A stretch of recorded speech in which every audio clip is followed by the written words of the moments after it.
July 15th, 2018. Welcome to another edition of Artists. I'm your host, Omar Rashida. Joining me live in the studio is a very special guest. She is a manager and executive director of her own event planning business, Ms. Claudine Loper. Good morning. Good morning. So how are you? Okay, so Great. event planning meeting, I know that you're still pretty much in the baby stage, the infant stage of starting the business. So what prompted you to start your event planning business, and what is the name of the business? The name of my business is Elegance at its Best, and I actually started a little over 20 years ago. Okay. I was hired through the church which I attended Okay. as the church coordinator, and so I started doing weddings at that point. But even Okay. before then, I was like making flowers, flower arrangements and things like that, for my own home or just for friends and family. So Right. yeah, that's where it kind of took off back then. Okay. So now, currently, right now, what type of events do you do? Is it birthday parties, do weddings, or you do a combination of the all? It's a combination of it all. I do birthday parties, I do weddings, I do pastoral events. It's all occasions, whatever you need, Right. So yes. So do you find one event a little more challenging to set up than another? Absolutely, the weddings. I guess what I was about to The say. 'Cause weddings the is more detailed because you have to have your videographer, your photographer, your people that you get your flowers from. Okay. And sometimes people may not want real flowers; they may want the silk Okay. flowers, Okay. which I make the silk flowers. I can do the silk flower arrangements. Right. And your DJs. So it's a lot of detail. Right. It's a lot of preparation and. So let's talk about that, for example. So someone may be watching right now and say, hey, I want to think about being an event planner. So what exactly are their job duties and responsibility of being an event planner? Because I don't want to assume that everybody pretty much knows what it is. Right. As an event planner, you do all the detailed work. Okay. To kind of take the work off of the bride, so that she doesn't have to stress with, getting in contact with the videographer or the DJ or, the person you want to get your flowers from. Even for the, what am I trying to say? Where your venue. Right. We'll find out what venue you'd like to have, even as far as your menu, and like I said, your Right. flowers and all of the details. So just make it easier on the bride. Right. Yeah. That seems like a bit much for one person to handle. So did you have help, or you pretty much do do. everything? I usually pull my family and friends, and Okay. so yeah, they usually help me. I don't do it all by myself. Right. Yeah. Okay. Now, prior to becoming an event planner, and when you started doing it, are there things that you have learned about event planning that you may not have known before? Absolutely. Okay. You always have to have, be very professional with it. You have to have your contracts and things like that because, people don't always want to pay you. So you Okay. have to make sure, you have that business part set up so that things can be done decent and in order. And in terms of the economics, I would assume that based on what you want, how big it is that how you pretty much price it? I do. It depends on what it is because you can go from a very small, very intimate wedding to something that's huge and, I have to go in and transform a room or whatever it may be. So Right. it depends. Now, if someone wanted to use an event planner such as yourself, how much of advance notice would he or she need to give you? Because you talk about preparations. You're talking about maybe doing an event for 300 people, 500 Right. people, 1,000 people. So you're going to need time to get things together. Absolutely. If it's something small, I mean, it's only, I'm going to say about 3 months or so. If it's a major event, something that's huge, that's 1,000 people or what have you, 6 months to almost a year, Right. depending on, what it is they would want. So. Right. Yeah. Now, you got some well-known establishments here, such as the Grand Opera House. You had the DuPont Theater. You had the Chase Center. Now, so as an event planner, are you responsible for getting that venue set up? Absolutely. And I guess the person will have to pay you in advance to at Absolutely. least hold That's right. the venue in place. Absolutely. All right. So they don't. You can get the venue, but if they don't pay you, they might lose They're that out. slot. Yeah. Right. That's right. And so what type of events do you enjoy doing, the most? What's like you really get a kick out of doing I this? really enjoy doing the weddings because Oh, really? I Okay. like to see it when it's all completed, when everything has come together and, the bride walks in, for instance, the reception hall, she'll walk in and you just see, how happy she is and you can see it on her face that she's pleased with it. So, yeah, the wedding's major. And I've done pastoral events as well, and Okay. just to see that pastor walk in and see that he was pleased or she was pleased. That's one of the other ones. No, Yeah. give me an example of a pastor or an event. For instance, the pastor's anniversary Okay, yeah. celebration. Right. It may be like a week-long event where they had different pastors coming in, and then they have the kickoff with the. I'm sorry. The kickoff with the where they sit and have a dinner at the dining hall, things like that. Right. Okay. So, yeah. No. Do you do events for children as well, or I do or birthday just parties. For I birthday do. parties for? Yeah. No. What's that like? Because you got 25 children running around. I don't think I've done one that big Okay, before, okay, but I have okay. done big birthday parties. Right. Yeah.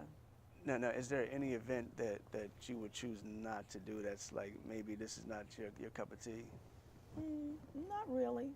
I've never done a bar mitzvah before. I don't know what's that in Okay. details, but but other than that, I'll do whatever Right. to please the customer.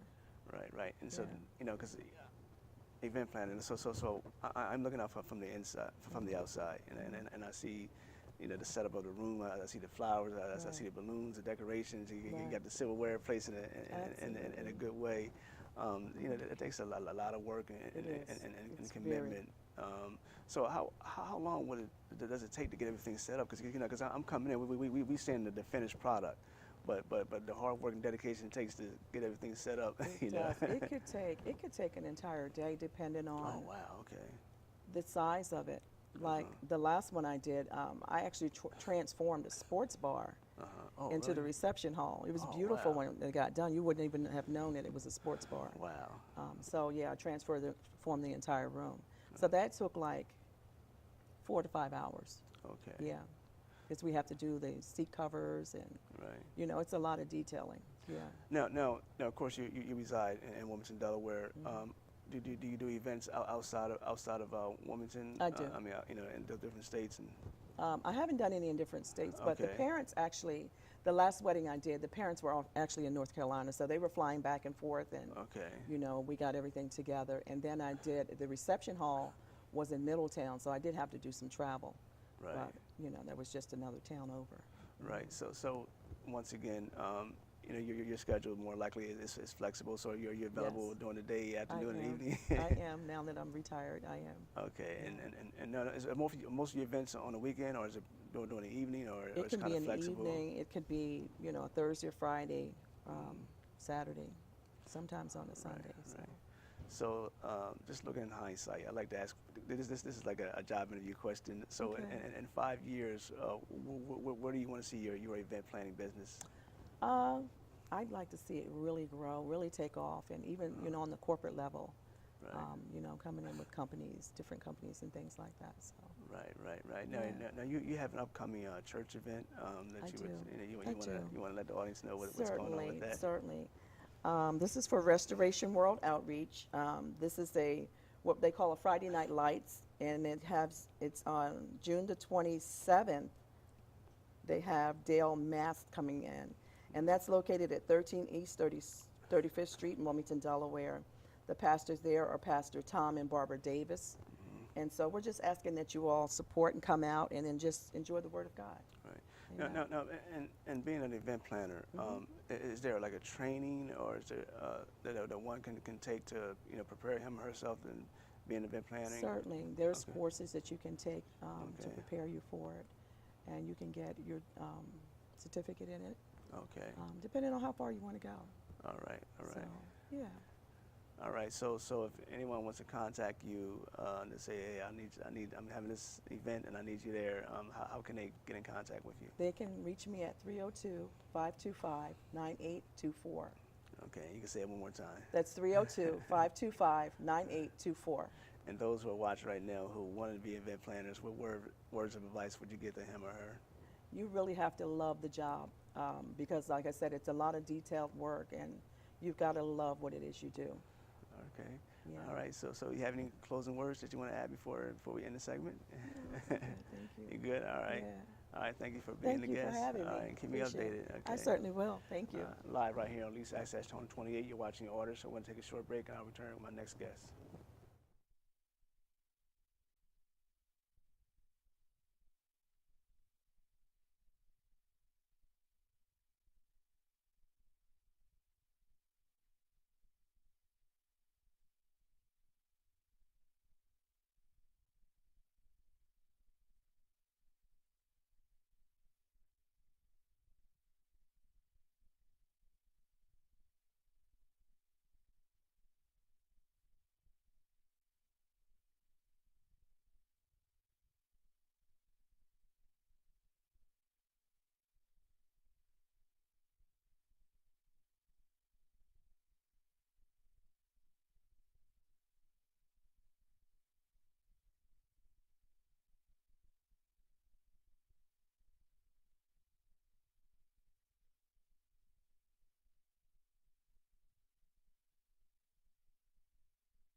Welcome back to Artists. I'm your host, Omar Rashida. Now joining me live in the studio is a very special guest, another very special guest. She's a singer, Miss Dayna Monet. Good morning. Good morning.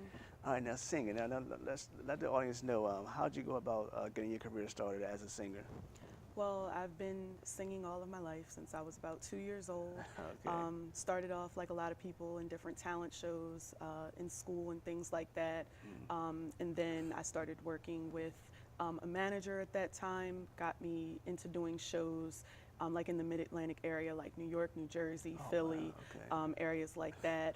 I've also ran the gamut of auditioning for all of the singing competition shows, Okay, so okay. X Factor, American Idol, The Voice, Right. been there, done them all.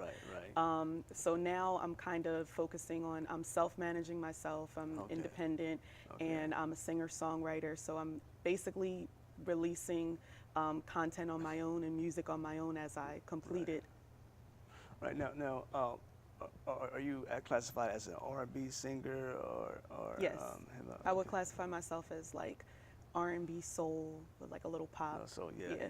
Because I've listened to your the thing that you posted Yes. on your page and Artists in Delaware page, and I saw a little Jill Scott and little combination of different artists. Yes. So who would you say are the singers, local or nationally well known worldwide, that you admire, that you say, I want to model myself after this particular singer, or I really enjoy his or her singing style?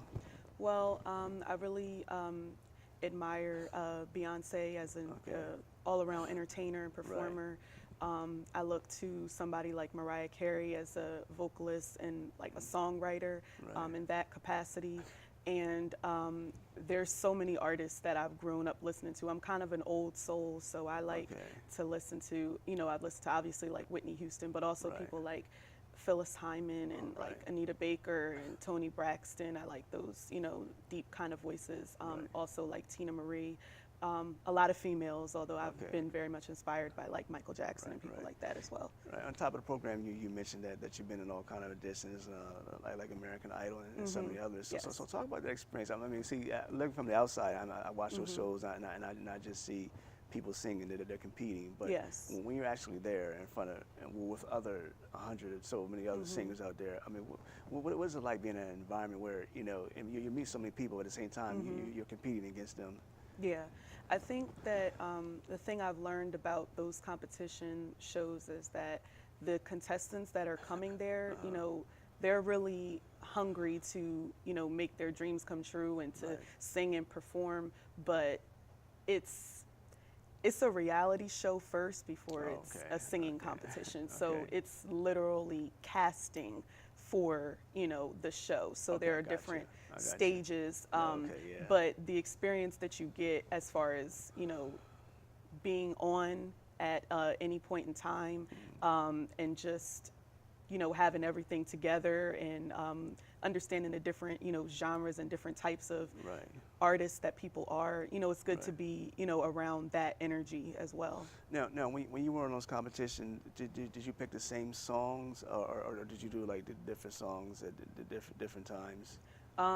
More often than not, I was always choosing different songs Okay. because if there was an instance where it didn't work out, then I'm like, I have to try something different. So Right. I was always trying different things, doing different things. And back in 2011, I made it onto the show, The X Factor. So I was Okay. actually on TV, and that was back when I believe Simon Cowell was one of the Yeah. judges. So he's probably one of the most famous singing competition judges. And So. he's pretty blunt. Yes. Now, being a songwriter, Yes. when you write your songs, do you write songs based on your personal experience, or is it fictional, or you just make up a song, or how do you go about writing songs?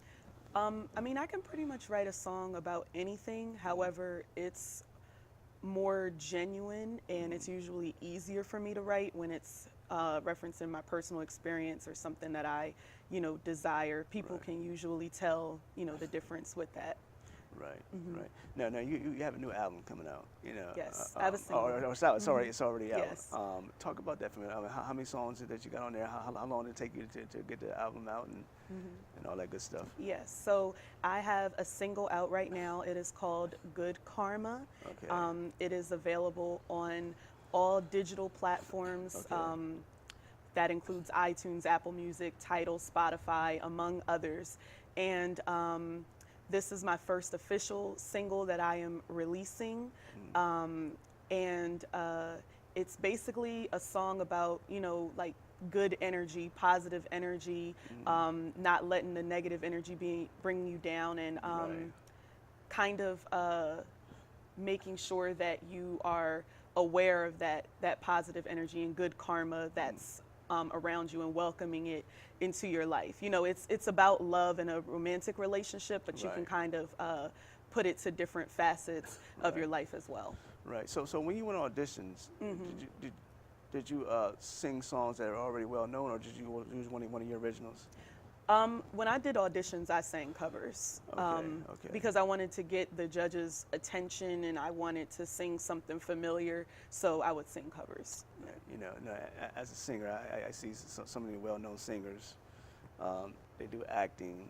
They be in movies. They be in theater. Yes. Do you see yourself in the future, in the near future, being in the movies or being on stage plays? Yes, absolutely. I mean, that's something that's always been an interest of mine, something that I've always wanted to do. I always felt like I am an all-around performing artist. So even though I'm a singer-songwriter first, I'm also, you know, a dancer. I'm also, I feel like I'm also an actress, because I feel like you have to kind of be these things in order to go up on stage and perform as well. So, yeah. Because you're not going to sit there and just sing and not do no type Exactly, of exactly. no type of movement and things of that nature there.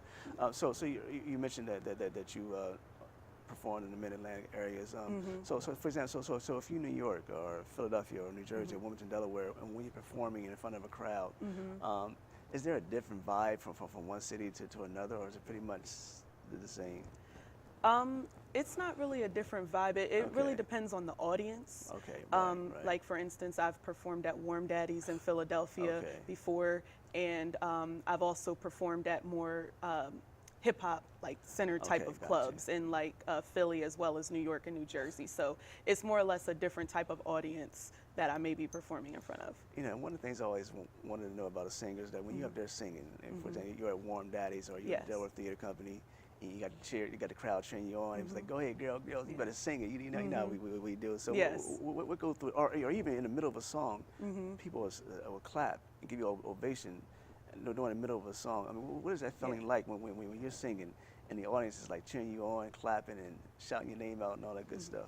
I mean, it's reassuring. It means that I'm, you know, doing something right, and I'm entertaining the crowd. So I'm all here for that. Right.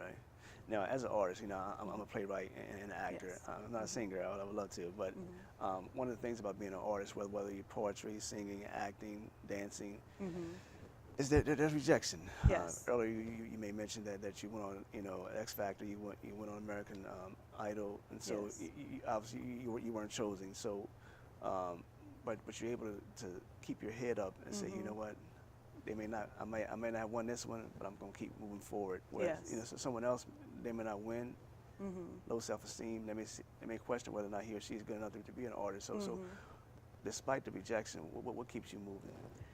I think that in this day and time, with the internet and everything being digital and things of that nature, there's so many opportunities for people to be their own boss and create their own content. So from my experience, I've learned that kind of chasing after these reality singing competitions is not, like, that's not my path.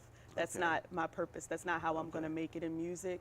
So, I mean, the internet and technology has made it possible and easier for people to do a lot of things on their own, which is why I was able to release my single on my own without a label. And of course there's YouTube and and, you know, so many other different things. So the traditional things is kind of, I mean, it's there, but you got this new stuff that's there to help you out. Is there a place that you haven't performed that you would like to perform in the future, like California, Nevada? I'm just using those examples. I mean, everywhere. I want to perform across the country, internationally. Right. Yeah, I'm pretty much ready to go anywhere where people are willing to book me. Right. Yeah. Right. You may mention earlier that you used to have a manager, but now you self-manage. Yes. What made you go from having a manager to being a self-manager? I think that particular relationship, we just went our separate ways. But Okay. in terms of the here and the now, you know, not wasting any time and, you know, trying to get things going and things like that. I wanted to just kind of start releasing music and going into the studio and things like Right. that. And you don't really need a manager for that Right. per se. So if that happens in the future, then, you know, I'll cross that bridge when I get there. But for right Right. now, it's all me. Right, right. So you have any upcoming performances or anything? I'm working on an upcoming performance. I believe I will be performing at the end of the month. Okay. I want to make sure I have the details correct, so I will post something on my Facebook page, which is Dayna Monet Music, and I will be releasing another single the beginning of August as well. Right. Okay. So there's those who are watching right now, and they may want to be a singer. What words of advice would you give to him or her? If you want to do music as a career, consistency is probably the biggest thing. That's something that I'm still learning. So keep releasing music, keep releasing content, keep doing shows and things like that. And nowadays people, you know, can go viral and everything. So keep at it. All right, we have about a minute and a half remaining. Just remind the viewing audience out there how can they get your new release, and then any closing words of encouragement or any closing words that you want to say to the audience. Yes, absolutely. So my new single, Good Kharma, is available, as I mentioned earlier, on all digital platforms. And you can find me on social media on my Facebook, Dayna Monet Music, DaynaMonet Music, as well as Instagram, and that's Dayna Monet. And all of the links to my song are available for you. On that note, thank you, Dayna, Thank for coming you. on. So anytime you want to come on, just let me know. All right, thank you. And thank you for tuning in to another edition of Artists. I'll be back in 2 weeks. God bless and have a safe week.